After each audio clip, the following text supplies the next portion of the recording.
స్వచ్ఛాంధ్ర ప్రదేశ్ లక్ష్యం ప్రతి ఒక్కరిది కావాలి అని శ్రీకాకుళం ఎమ్మెల్యే గొండు శంకర్ అన్నారు. నగరంలోని డీసీసీబీ కాలనీ పరిసరాల్లో శనివారం స్వచ్ఛాంధ్ర స్వచ్ఛ దివాస్ కార్యక్రమాన్ని ఎమ్మెల్యే శంకర్ ఆధ్వర్యంలో నిర్వహించారు. ఈ సందర్భంగా ఎమ్మెల్యే శంకర్ మాట్లాడుతూ దేశంలోని ఆంధ్రప్రదేశ్ను పరిశుభ్రమైన రాష్ట్రాల్లో నెంబర్ 1గా నిలపాలి అనే లక్ష్యంతో సీఎం చంద్రబాబు నాయుడు కృషి చేస్తున్నారని అన్నారు. అందులో భాగంగానే నెలలో 3 శనివారం రాష్ట్ర వ్యాప్తంగా స్వచ్ఛాంధ్ర స్వచ్ఛ దివాస్ కార్యక్రమానికి శ్రీకారం చుట్టారని వివరించారు. అనంతరం స్వచ్ఛాంధ్ర స్వచ్ఛ దివాస్ కార్యక్రమాలపై ప్రజలకు అవగాహన కల్పిస్తూ ర్యాలీని నిర్వహించారు. ఈ కార్యక్రమంలో ఎమ్మెల్యేతో పాటు నగర కార్పొరేషన్ కమిషనర్, హెల్త్ ఆఫీసర్, సచివాలయ సిబ్బంది, కాలనీ ఇన్ఛార్జీలు, టీడీపీ నగర అధ్యక్ష బృందం, నాయకులు, కార్యకర్తలు, ప్రజలు పెద్ద ఎత్తున పాల్గొన్నారు.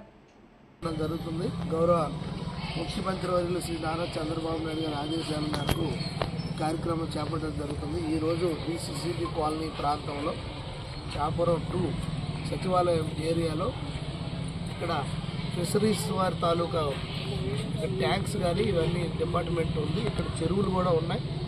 ఈ చెరువులు ఇక్కడ పెద్ద ఎత్తున ఒక అడవిని తలపిస్తున్న సందర్భంలో చుట్టూ రెసిడెన్షియల్ బిల్డింగ్స్ ఉండి మధ్యలో ఉన్నందువల్ల చాలా ఇబ్బందిగా ఉందని ఇది మేము రొటీన్ ఇన్స్పెక్షన్లో చూసి ఈరోజు ఈ కార్యక్రమం చేపట్టడం జరిగింది.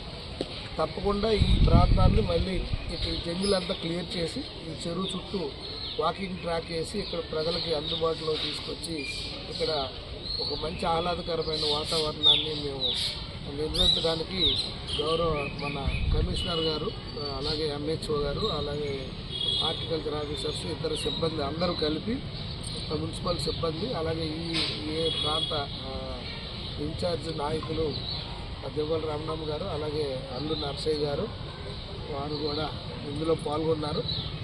అలాగే ఈ పెద్ద ఎత్తున మున్సిపల్ కమిషన్ నుండి కానీ మున్సిపల్ ఆఫీస్ వారు, అలాగే మెప్మా సిబ్బంది అందరూ పాల్గొనడం జరిగింది.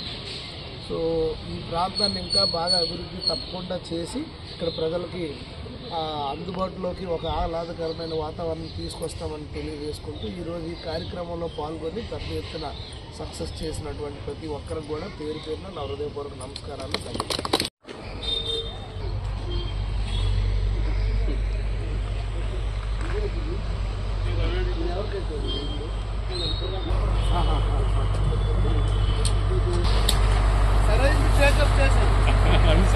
బాగుంది.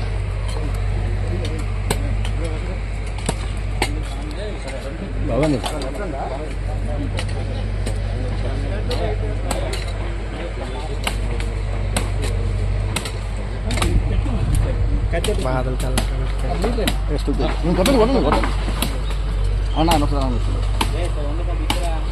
మీరు అది లాగండి.